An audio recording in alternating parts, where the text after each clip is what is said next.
కార్తీక పురాణం 4వ అధ్యాయం దీపారాధన మహిమ. ఈ విధంగా వశిష్ఠుడు కార్తీక మాస వ్రతము యొక్క మహిమ వలన బ్రహ్మరాక్షస జన్మ నుండి కూడా విముక్తి నొందిరని చెప్పుచుండగా, జనకుడు మహాతపస్వి తమరు తెలియజేయు ఇతిహాసములు వినిన కొద్దీ తనివి తీర కొనుచున్నది. కార్తీక మాసంలో ముఖ్యంగా ఏమేమి చెయ్యవలెనో, ఎవరినుద్దేశించి పూజ చెయ్యవలెనో వివరింపుడు అని కోరగా, వశిష్ఠుల వారు ఇట్లు చెప్పదగిరి. జనక, కార్తీక మాసమందు సర్వ సత్కార్యములు చెయ్యవచ్చును. దీపారాధన అందు అతి ముఖ్యమైనది. దీనివలన మిగుల ఫలము నొందవచ్చును. శివకేశవుల ప్రీత్యర్థం శివాలయమున కానీ విష్ణాలయమును కానీ దీపారాధన చేయవచ్చును. సూర్యాస్తమమందు కానీ దీపముంచిన వారు సర్వ పాపములు పోగొట్టుకొని వైకుంఠ ప్రాప్తి పొందుదురు.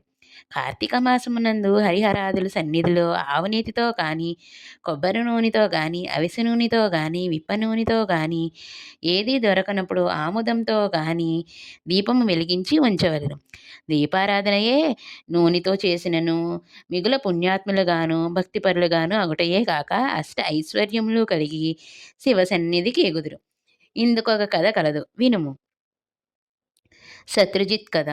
పూర్వము పాంచాల దేశమును పరిపాలించుచున్న రాజుకు సంతతి లేక అనేక యజ్ఞ యాగాదులు చేసి తుదకు విసుగు చెంది గోదావరి తీరమున నిష్ఠతో తపమాచరించుచుండగా అచ్చటకు పిప్పలాదుడను మునిపొంగవుడు వచ్చి, పాంచాల రాజా, నీవెందులకింత తపమాచరించుచున్నావు?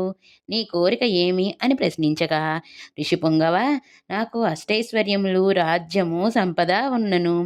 నా వంశము నిల్పుటకు పుత్ర సంతానము లేక కృంగి కృషించి ఈ తీర్థస్థానమున తపమాచరించుచున్నాను అని చెప్పాను. అంత మునిపొంగవుడు పోయి, కార్తీక మాసమున శివ సన్నిధికి శివదేవునికి ప్రీతి కొరకు దీపారాధన చేసిన ఎడల నీ కోరిక నెరవేరగలదు అని చెప్పి వెడలిపోయాను. వెంటనే పాంచాలరాజు తన దేశమున వెడలి పుత్రప్రాప్తికై అతి భక్తితో శివాలయమున కార్తీక మాసము నెల రోజులు దీపారాధన చేయించి దాన ధర్మాదులతో నియమానుసారముగా వ్రతము చేసి ప్రసాదములను ప్రజలకు పంచిపెట్టుచు విడవకుండా నెల దినములు అటుల చేసెను. తత్పుణ్య కార్యక్రమముల వలన నా రాజు భార్య గర్భవతి అయి క్రమముగా నవమాసములు నిండిన తరువాత ఒక శుభముహూర్తమున ఒక కుమారుణ్ణి గనెను. రాజకుటుంబీకులు మిగులు సంతోషించి తమ దేశమందుటను పుత్రోత్సవం జరిపించిరి. బ్రాహ్మణులకు దాన ధర్మములు చేసిరి.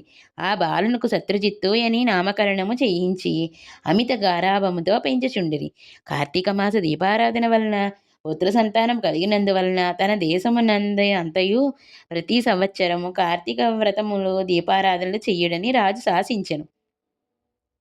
రాకుమారుడు శత్రుజిత్తు దినదిన ప్రవర్ధమానమవుచు సకల శాస్త్రములు చదివి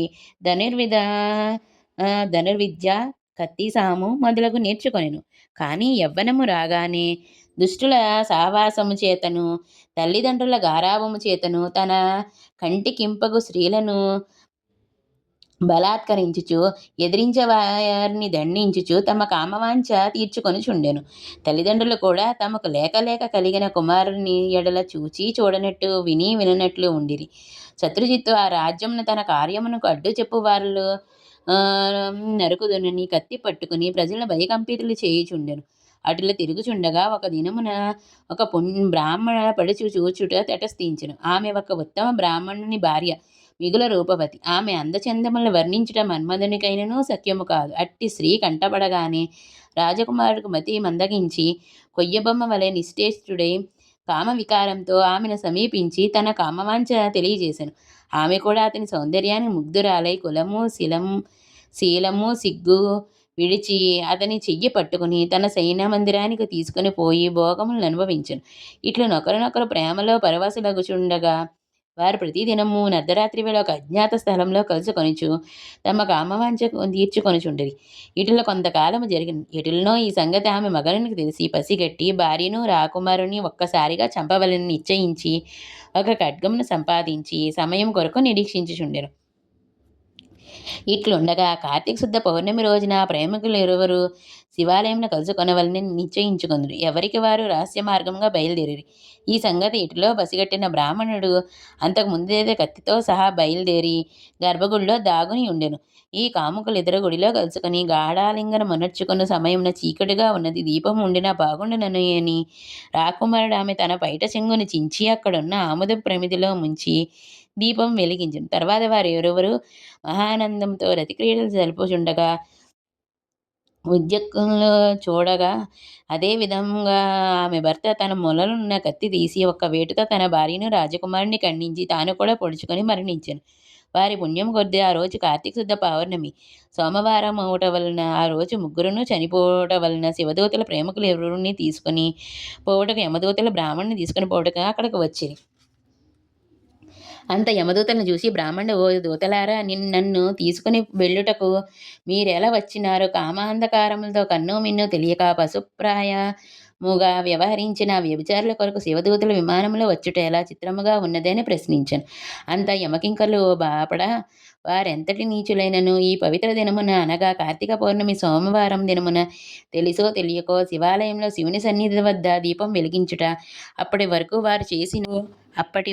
వారు చేసిన పాపములన్నీ నశించిపోయినాయి. కావున వారిని కైలాసముకు తీసుకొని పోవుటకు శివదూతలు వచ్చినారని చెప్పగా, ఈ సంభాషణ అంతయు వినిచున్న రాజకుమారుడు, అలా ఎన్నటికీ జరగనివ్వను. తప్పొప్పులు ఎలాగున్నప్పటికీ మేము ముగ్గురము ఒకే సమయంలో ఒకే స్థలంలో మరణించితిమి కనుక ఆ ఫలము మా అందరికీ వర్తించవలసిందే అని తాము చేసిన దీపారాధన ఫలంలో కొంత బ్రాహ్మణునికి దానం చేశాను. వెంటనే అతన్ని కూడా పుష్పవిమానంలో శివ సాన్నిధ్యం చేర్చిరి. వింటివా రాజా, శివాలయంలో దీపారాధన చేయటం వలన ఆ ప్రేమికులు చేసిన పాపముల పోటీయే కాక కైలాస ప్రాప్తి కూడా కలిగిను. కాన కార్తీక మాసంలో నక్షత్రములందు దీపము ఉంచిన వారు జన్మరాహిత్యం పొందుదురు. చతుర్థాధ్యాయము 4వ రోజు.